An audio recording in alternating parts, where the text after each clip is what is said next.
Hello Hattrick friends, this is episode 107 of Let's Play Hattrick in San Marino within Calvaheo. This week we start on the training page. We had 3 pops last Friday, Camellini, Sabri Al-Jamasi and Sergio Lucas, popping in passing from excellent to formidable, solid to excellent and weak to inadequate. Good progress in the passing department. Looking at the training planner, we have 9 weeks left, and let's just go over the targets for Francione and the other guys here. Brilliant for Francione, outstanding for Zanotti, outstanding for Camellini as well, magnificent all the way to magnificent for Belgigano, magnificent for Becker as well, and outstanding for Volukis for this stint. Now these passing levels will be very helpful when we try to employ any tactics. Should also help our attack ratings quite well. So I'm looking forward to the change again. Exciting to see how much profit we make from the passing, because passing in this market is kind of hard to judge, and we'll see how much money we'll be making per week per trainee. It's also a matter of balance between training for the longest period possible for the profit trainee or selling at a moment where profit might be higher because of the age. Another interesting thing I noticed about the statistics is the fact that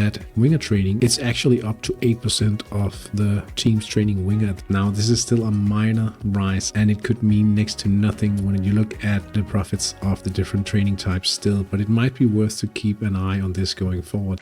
In the youth department, we are still trying to finish Benedetti here. He's 5.8 now, and he is approaching the pop to passable training. Unfortunately, we haven't found anyone else really nice to train at, but let's just take a look at this week's Scouts call, which was done live on stream. Let's see what the Scouts have for us this week. They're all 16, double keeper. Not really impressed with this at all. We may as well check out Walter Krani. He's supposedly a keeper, 16 and 10. Maybe there's something there. And here he is, above 16 years, not the best prospect ever. It could be that we actually have to train a keeper going forward. I wouldn't really recommend this because they have to be very talented in order to be profitable in the long run. And right now, full focus in the academy is to make the max possible profit for the cycle, as we are on a tight budget. I don't know how many times I've said it during the series, but that's still the case in case you wondered. And if we look at the finances, 149 million in the coffers at the moment. So really, we're not even utilizing the board reserves at the moment. We should be, I'll say that.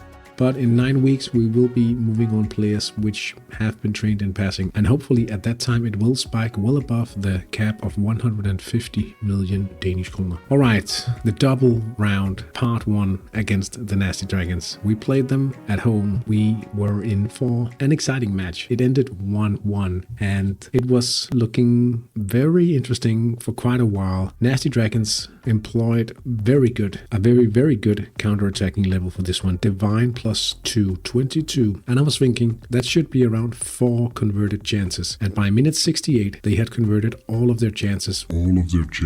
Without scoring. And if we look at the statistics, they were actually quite unlucky to not have scored because they had chances in the side. Lucky to have the chances in the side rather than the middle. That's one thing. So that's a bit on the plus and the minus side looking at the luck. If you look at the simulator here, you will see that it was quite close. Fast forward to minute 77. In minute 77, we had Belgigano being man-marked by Eboli here, playing to just 6 stars, rushing down the wing for a winger-to-head event to the one and only Zanotti. And Zanotti did everything correct, scored in the 77th minute. At that point, I was thinking, this might be good. Some even heard me say on stream that maybe it's best if we don't get any more chances at this point.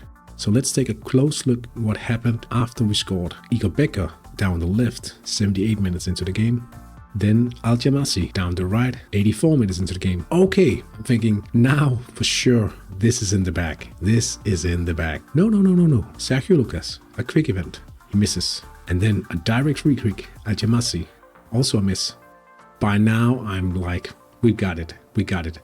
But of course, do I have to mention the concept of a jinx? In the 89th minute, Sausage with an attack, searching down the right with a 9% chance of scoring. Of course he doesn't score. And of course, Egerhard Wattenscheid goes down to equalize in the last minute of play.